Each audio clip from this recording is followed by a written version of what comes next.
नमस्कार दोस्तों, story audio book Mumbai channel में आपका स्वागत है। अगर आपको ये कहानी पसंद आती है तो चैनल को सब्सक्राइब करें। तो चलिए शुरू करते हैं। अब तक आप लोगों ने सुना कि रोबोट रैम अनाया को किसी इमरजेंसी के बारे में बताता है, जिसे सुनकर अनाया डर जाती है और परेशान आवाज में बोली, क्या बात है रैम? क्या हर्षवर्धन के साथ कोई प्रॉब्लम है? उसे जल्द से जल्द ट्रैक करो, मुझे उसकी लोकेशन चाहिए। ये सुनकर वापस एक रोबोटिक आवाज आई, मास्टर आप खतरे में हैं। कई सारे नेशनल लोग अलग अलग स्टेट से मुंबई की ओर बढ़ रही है और उन सब का टारगेट आप है। यहाँ तक कि इंटरनेशनल लेवल पर भी यह बात फैल चुकी है कि आप मुंबई के सिटी हॉस्पिटल में हैं, जिसकी वजह से कई सारे इन्फ्लुएंसर इंटरनेशनल ग्रुप भी आप तक पहुंचाने की कोशिश कर रहे हैं। यहाँ तक कि कुछ लोग तो सिर्फ 10 मिनट में आप तक पहुंचने ही वाले हैं। आपको जल्द से जल्द यहाँ से निकल जाना चाहिए। ये सुनकर अनाया के चेहरे के भाव वापस बिगड़ गए। वह मन ही मन बोली, मैं इतनी बेवकूफ़ कैसे हो सकती हूँ? अनाया, तुम पब्लिक में कैसे जा सकती हो? तुम्हें सच में दिमाग नहीं है? फिर वह वापस रोबोट रैम से बोली, ठीक है, जो भी लोग हमसे सबसे ज़्यादा नज़दीक है, पहले उनका निपटारा करो। वह सब के सब बिजनेस फैमिली से आते होंगे और सबके बिजनेस पर प्रॉब्लम शुरू कर दो। चाहे तो उनके अकाउंट हैक कर सकते हो या फिर उनके कोई भी इलीगल काम एक्सपोर्ट कर दो। और रही बात इंटरनेशनल मार्केट की बात, तो उन लोगों को इंडिया में एंट्री ही नहीं मिलनी चाहिए। उन सबको ऐसा दिखाओ कि मैं इंडिया से बाहर निकल चुकी हूँ। इन सब में तुम हमारी सिक्योरिटी टीम का इस्तेमाल भी कर सकती है और जल्द से जल्द अपने दूसरे मास्टर का पता लगाओ। मुझे हर्षवर्धन की लोकेशन किसी भी हालत में चाहिए, चाहे उसके लिए तुम्हें कुछ भी न क्यों करना पड़े। तब तक अनाया छत पर पहुंच चुकी थी और उसका हेलीकॉप्टर भी आ चुका था। वह जैसे ही हेलीकॉप्टर में आई, उसके कानों में एक गंभीर आवाज आई, बॉस ठीक तो है? आपने इमरजेंसी अलर्ट क्यों शुरू किया? क्या कोई गंभीर बात है?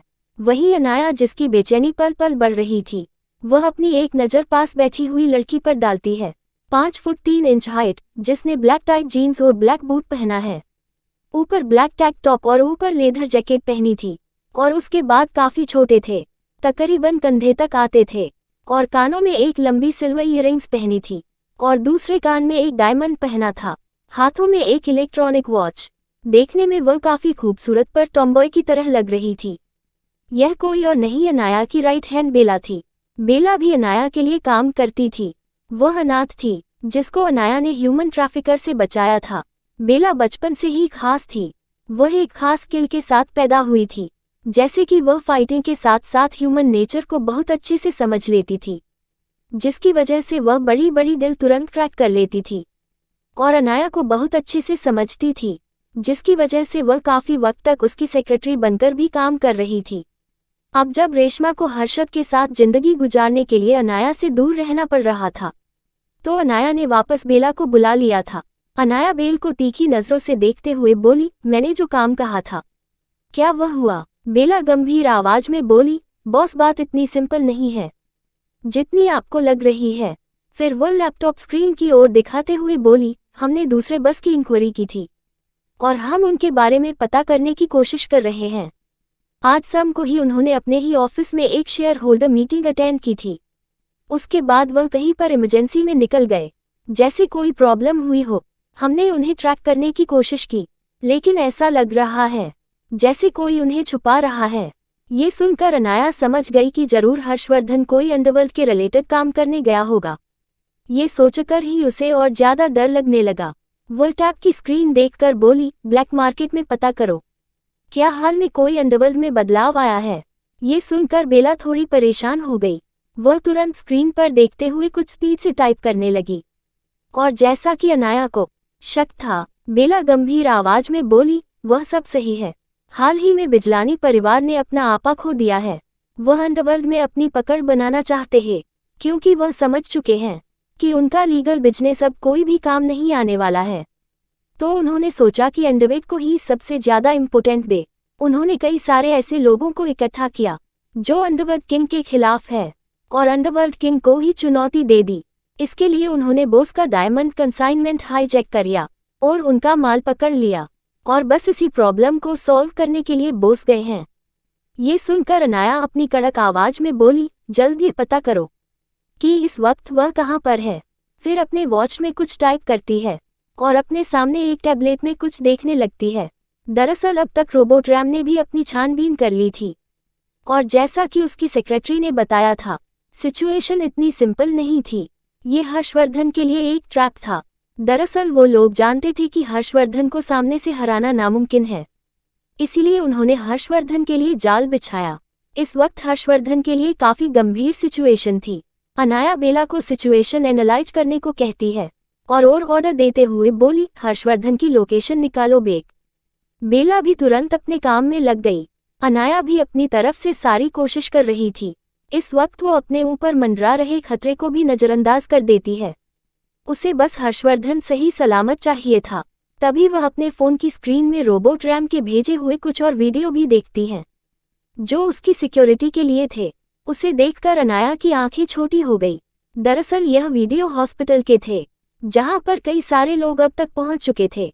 डॉक्टर एना को खोजने के लिए यह उन लोगों के लिए गोल्डन चांस था। डॉक्टर एना को अपनी मदद के लिए राजी करने को, या फिर कह सकते हैं उन्हें धमकाने को, या फिर किसी भी हालत में वो उन्हें अपने साथ ले जाने के लिए तैयारी करके आए थे। कुछ लोग तो अंडरवर्ल्ड से भी थे, जो चाहते थे कि डॉक्टर एना उसके लिए काम करें और उन लोगों के लिए किसी मेडिकल वेपन का इन्वेंशन करें। इसीलिए तो इस वक्त हॉस्पिटल की हालत बिगड़ गई थे। जाहिर सी बात है, इतने खतरनाक लोग ऐसे ही बिना पूछे बिना किसी वार्निंग के मुंबई में एक्टिव हो जाते हैं, तो पुलिस ऑफिसर्स और देश की सुरक्षा को भी प्रॉब्लम हो सकती है। कई लोग ऐसे भी थे जो इंटरनेशनल लेवल से तुरंत मुंबई में आने के लिए निकले थे, जिसकी वजह से देश के प्रेसिडेंट भी परेशान थे। जाहिर सी बात है, ये देश की सुरक्षा को लेकर बहुत बड़ी प्रॉब्लम हो सकती है। वैसे तो अनाया पहले ही ऐसे ट्रेस छोड़ दिए थे ताकि वह लोग उसके पीछे ना आ सके, और अगर वह लोग इन्वेस्टिगेशन करें फिर भी उन्हें अनाया की गलत लोकेशन मिले। ये सारी अरेंजमेंट पहले ही अनाया है कि सिक्योरिटी टीम कर चुकी थी। अनाया को लोगों की ज्यादा चिंता भी नहीं थी। वैसे भी उसकी कोई खास कमजोरी नहीं थी। हालांकि हर्षवर्धन उसकी जान था, उसके लिए वह कुछ भी कर सकती थी, लेकिन वह जानती थी कि हर्षवर्धन को किसी भी चीज में ट्रैप करना इतना आसान नहीं है। वह काफी मैच्योर और ताकतवर था। अनाया को अभी भी बार बार शक होता था कि हर्षवर्धन कितना ताकतवर है। जाहिर सी बात है, इसे कभी कभार हर्षवर्धन के आसपास का और काफी मिस्टीरियस लगता था। हालांकि वह जानते थे कि वह अंडरवर्ल्ड किंग है और रावत इंडस्ट्री का मालिक है, लेकिन फिर भी कुछ ऐसा था जो उसे लग रहा था हॉस्पिटल छुपा रहा है। इसके बारे में उसे पता नहीं है। क्या अनाया वक्त पर पहुंच पाएगी हर्षवर्धन? क्या अनाया खुद को छुपा पाएगी? रात को दूसरी ओर हर्षवर्धन सुनसान रात को किसी समुद्र किनारे किसी बंदरगाह पर पहुंचता है।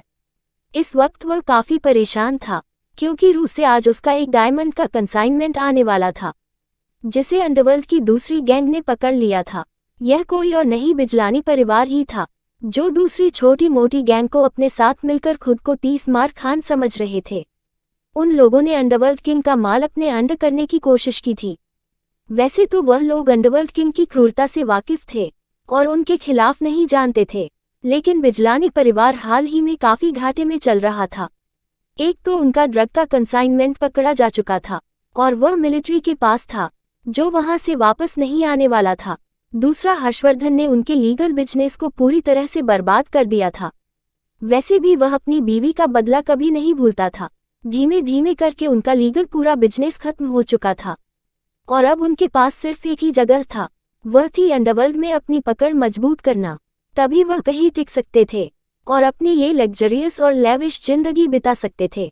अगर इस बार उनसे कोई गलती हुई तो वह पूरी तरह से बर्बाद हो जाएंगे, क्योंकि जिंदल परिवार के साथ जुड़ने की और उन्हें नीचा दिखाने की प्लानिंग तो उनकी पहले ही फ्लो हो चुकी थी।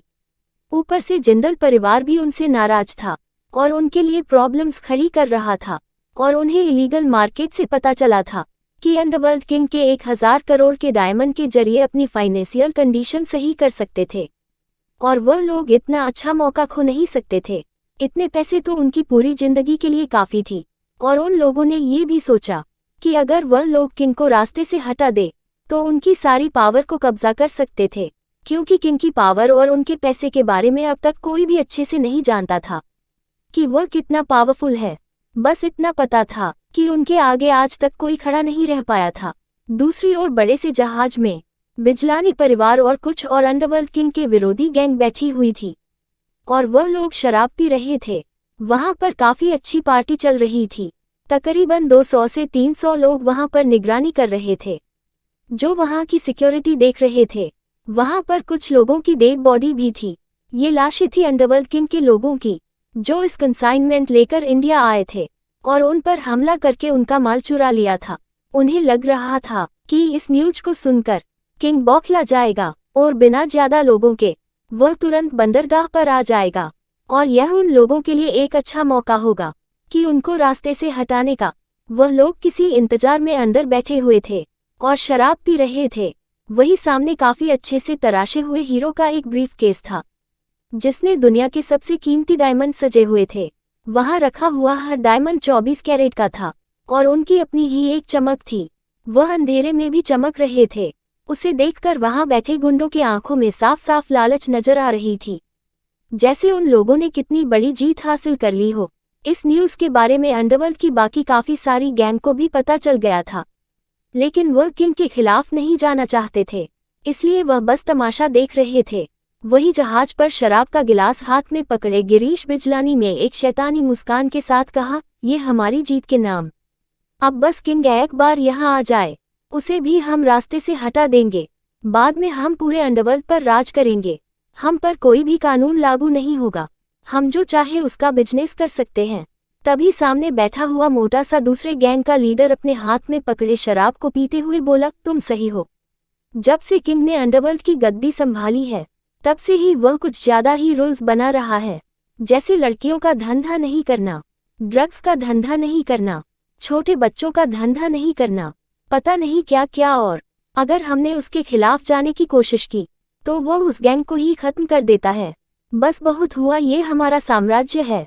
हम जिसे चाहे उसका बिजनेस कर सकते हैं। वैसे भी औरतें कमजोर होती है, उसके साथ खिलौने की तरह खेलकर उसे फेंक देना चाहिए। और अगर वह कुछ पैसे कमाने में हमारी मदद कर दे तो उसमें कुछ गलत नहीं है। इतना बोलकर दूसरे गैंग का लीडर हंसने लगा, जैसे उसकी नजरों में औरतों की कोई वैल्यू ही ना हो। आज अगर उसकी माँ उस गंडे की बात सुनती तो उसे अपनाई से ही मार देती। वहां बैठे हर किसी की सोच ऐसी ही थी। वह लोग इसी तरह बातें करने लगे। अब तक हर्षवर्धन वहां अपने आदमियों के साथ पहुंच चुका था। वह जानता था कि वहां सामने खड़े बड़े से शिप पर ही वह लोग हैं और उसका इंतजार कर रहे हैं।